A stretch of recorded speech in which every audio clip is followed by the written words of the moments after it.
What are the top 2 reasons your customers return with a complaint after you've performed a disc brake service on their vehicle? Noise and/or vibration. On today's Tech Tip, I'll show you step-by-step how to perform a disc brake service featuring the use of Duralast brake system components. Along the way, I'll also share some tips on how you can avoid the causes of these common customer complaints and reduce your comebacks. But before we begin, let's take a look at exactly what causes noise and/or vibration in the brake system. Noise can be caused by several factors. The vibration of the pads on their mounts is common, as is the glazing of the pads' surfaces caused by improper break-in when the pads were first installed. And if you're still resurfacing rotors and you're not cleaning them properly, the fine metal debris that's left on the surface of the rotor becomes embedded in the pad, and that can lead to noise complaints. Vibration, on the other hand, particularly pedal pulsation, is caused by abnormal wear, and that's caused by a misalignment of the rotor and the caliper. Ask your customer when they first arrive at your shop if they've experienced either problem, and pay attention to the pad wear and condition during disassembly. Both will provide clues to the actions you'll need to take to properly restore braking performance. The first step in avoiding both of these common complaints is an inspection of the hub and bearing assembly. Play in the bearing is measured in thousandths of an inch. So in order to get an accurate reading, we're going to use a dial indicator like this one. Now, if the play is out of specification, it can lead to bearing noise, abnormal tire wear, and abnormal brake pad wear. To obtain accurate readings from the dial indicator, it is important to thoroughly clean and smooth the surfaces where the dial indicator base and tip will be placed. Carefully use a fine file, wire brush, emery cloth, or honing stone as appropriate to remove any debris, nicks, or burrs. The dial indicator should be placed securely on the knuckle or a secure portion of the suspension. When setting the dial indicator tip, the indicator itself should have ample travel for the variation around the face. Position the indicator tip perpendicular on the wheel hub as close to the center of the hub bearing assembly as possible. This will provide the most accurate results. Grasp the wheel flange at the 3 o'clock and 9 o'clock positions and push in while oscillating the hub bearing assembly approximately 90 degrees side to side at least 5 times. Then set the dial indicator to 0.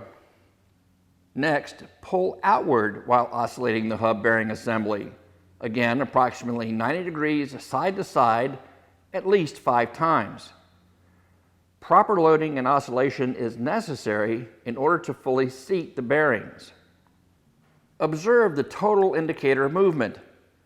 If it exceeds 4/1000ths of an inch, recommend replacement of the hub bearing. And if you do, consider Duralast as your source. All Duralast parts are rigorously tested to meet or exceed OE specifications for form, fit, and function. If the hub and bearing pass inspection, take the time to clean up the hub surface. Any rust left behind will prevent the rotor from sitting flat on the hub. And remember, we're trying to ensure that the rotor runs perfectly perpendicular to the pads. Now here you have to ask yourself a question, almost a multiple choice. Are you going to reuse the existing rotor? Or are you going to resurface the existing rotor? Or are you simply going to replace it? Some manufacturers used to be okay with reusing the rotors and didn't even recommend resurfacing as long as their minimum thickness had not been exceeded, there was no visual grooving or other damage to the rotor surface, and there was no complaint of brake pulsation. And that may have been okay in the days when manufacturers relied on abrasive friction to stop the vehicles. But today, more manufacturers are relying on ceramic or NAO, that is non-asbestos organic friction materials, that use a layering technology to stop the vehicle using adhesive friction. What's the difference between abrasive and adhesive friction? Simply put, abrasive friction occurs when the brake pad material is brought into solid contact with the rotor. Now, of course, this creates a friction area between the two surfaces. And while it does a great job of stopping the vehicle, it also creates a lot of heat. And this heat can soften the material in the rotor, break down the particles in the brake pad material, and even lead to premature failure. Adhesive friction, on the other hand, is a friction mechanism where the brake pad material is actually bonded to the surface of the rotor. And once the rotor becomes evenly coated, it is this layer that comes into contact with the brake pad. Brake systems that use adhesive friction, also known as adherent friction, are not as hard on the brake pads and rotors as are those systems that use abrasive friction. For that reason, your customer should expect not only more effective braking, but longer service life out of their brake pads and rotors. Now, a word of caution here: if the customer already has a braking system that utilizes adhesive friction, remember there's a transfer layer on the old rotor. It's not compatible with your new pads, so you'll either have to resurface the rotor to remove the layer or install new rotors. What about resurfacing? Many rotors today are often unserviceable at the first brake service, having worn below their minimum specification. And even if there is room to resurface them, the process makes them even thinner and less able to disperse heat. And the process itself incurs expenses for the shop, both in extra labor time and in lost time as the vehicle sits on the lift waiting for the rotors to be completed. And in the end, your customer is getting a brake job that doesn't last as long, doesn't stop as effectively, and has the potential to cause noise and vibration problems down the road. Duralast offers a variety of rotors for different braking performance needs. And with the evolving changes of OE designs, the Duralast brake program continuously makes improvements and innovations to the line, ensuring quality that remains OE or better. That may be one of the reasons that more technicians choose Duralast brakes. For the Scion, I've selected the Duralast Gold rotors. These rotors offer some extra benefits, like the Z-clad zinc coating to protect against rust, and it also eliminates the need for cleaning prior to installation. In addition, it contains a high carbon formulation for improved heat dissipation, which means a longer life for them and the brake pads. Choosing a good rotor isn't going to mean anything if you match it with an inferior pad. Now, Duralast offers a line of brake pads from OEM and OES match designs to those engineered for extreme performance. I'm looking for something a little better than what this car came with originally, so I've selected the Duralast Elite pads. This premium braking solution will provide me with the additional transfer layer I talked about earlier. These should provide the longest service life, the best braking performance, and the quietest ride. And on top of that, they're copper-free, a feature that many of your customers may appreciate more than you might think. In 2010, California and Washington State both passed similar versions of a Better Brakes law that called for reducing the amount of copper, asbestos, and other heavy metals in automotive brake linings. Brake dust containing these materials can wash off roads and pollute nearby lakes and streams. The contamination can be toxic to aquatic life, and it can end up in urban water supplies. The law in both states now requires that any brake pad or shoe sold in those states have less than 5% copper content. By 2025, that content has to drop to less than 0.5%. And the same restrictions also apply on other elements in the brake pad, like asbestos, lead, and chromium. And we have one more thing to consider before we begin our reassembly, and that's the condition of the caliper and the caliper mount. There are two types of disc brake calipers, the fixed caliper and the floating caliper. The floating caliper is the most commonly used, and as the name implies, it must be able to freely move in its mount. Problems with the ability of the caliper to float freely are often seen as uneven wear in the brake pads, that is, between the inner and outer pad. The inner pad, of course, being the one on the inside of the caliper facing the wheel well, and the outer pad being on the outer side of the rotor facing the wheel. If you're going to reuse the caliper assembly, the mounts should be cleaned and lubricated prior to installation. Be sure to use new seals to keep moisture and dirt out, and make sure the mount surfaces where the pads ride are clean and free of any notching that could interfere with their free movement. You should also consider whether or not the mounting bores for the caliper pins have worn to the point that they're no longer able to keep the caliper assembly centered. Or is the mounting itself bent in any way? Remember, it only takes a little bit of misalignment to lead to pedal pulsation and brake noise.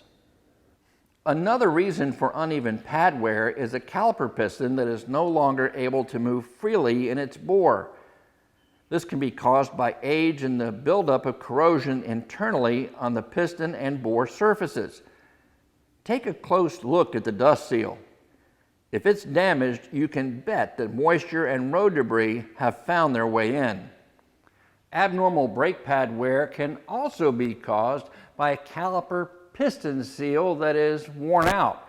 Yeah, it keeps the fluid in. Sure, that's its number one purpose, but it's a square cut seal that deforms as the piston moves out from its bore, kind of like a spring. And when the pressure is released from the pedal and the fluid pressure drops, it's that spring action that helps bring the piston back in, and thereby taking the pads out of contact with the rotor. And that can be a hard thing to determine. So why not do the complete brake job and install a set of remanufactured calipers? It'll help you and your customer avoid all of those issues. Duralast offers remanufactured calipers, both bracketed and unbracketed, that are tested to meet or exceed OE service specifications. They come complete with new seals and everything you need to install them, and they're backed by a limited lifetime guarantee.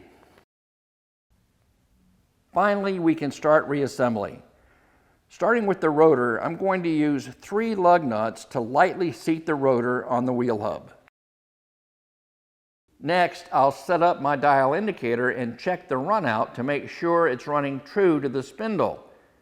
Check your service information system for the limits, but naturally as close to 0 as we can get is the ideal. If the rotor runout is excessive, try clocking the rotor by marking its position and then moving it 1 lug hole over. If you're unable to get the runout within specification using this method, it's possible that the hub face itself is bent. Not unusual considering the speed bumps and potholes we deal with every day. Replace the hub bearing assembly to correct. Next step is to install the caliper mount. Be sure to torque the fasteners to specification. Failure to do so can warp the mount and misalign the assembly to the hub and rotor. The calipers, as do the Duralast Elite and Gold brake pad kits, come complete with the same hardware you'd expect to see on the OEM setup. The difference is these are made from 301 stainless steel, and that's a step upward from the 201 many manufacturers use. It's important to replace the hardware to reduce the chance of noise caused by pad vibration. It also helps ensure that the pads can move freely on their mounts. For added insurance, lightly lubricate the surfaces with a high-temperature brake grease. When installing the pads, look carefully for any directional instructions on the pad. Some inner and outer pads are easy to spot, others not so much. But installing the wrong pad in the wrong place can cause that noise complaint we're working so hard to prevent. With the pads installed, I'll place the caliper bodies in place and connect them to the brake lines using the new banjo bolt and sealing washers. Again, torque all fasteners to spec and bleed the system according to the OE procedure. With the wheels back on and torqued to spec, there's still one important step we have to perform, and that's bedding in the new brake pads. There are two common ways recommended for this. The first is the 30-30-30 process. That's 30 gradual stops from 30 miles per hour with 30 seconds in between each stop to allow the brakes to cool a bit before the next application. The other common procedure for bedding in new brake pads is the 60-20-10 process. This means you drive the vehicle at 60 miles per hour and you use moderate pedal pressure to decelerate to 20 miles per hour without stopping, and you repeat that process 10 times in succession. On your last time, bring the vehicle back up to 60 miles per hour and drive it for several minutes to allow the brakes to cool down. Of course, obey all local traffic laws and use some common sense when you choose the process that you're going to use. I don't think your local law enforcement would take too kindly of you slowing down to 20 miles per hour on the freeway. Since the brake pads I installed on the Scion use layering technologies, it can take 50 to 100 miles for the layering to be sufficient to completely coat the rotor.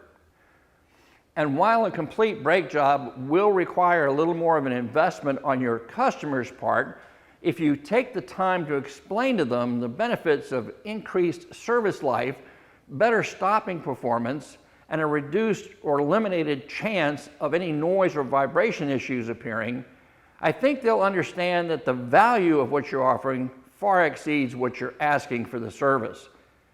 And if you'd like to know more about the OE or better Duralast brake product line, or any of the Duralast products, visit www.duralastparts.com. And thanks for watching.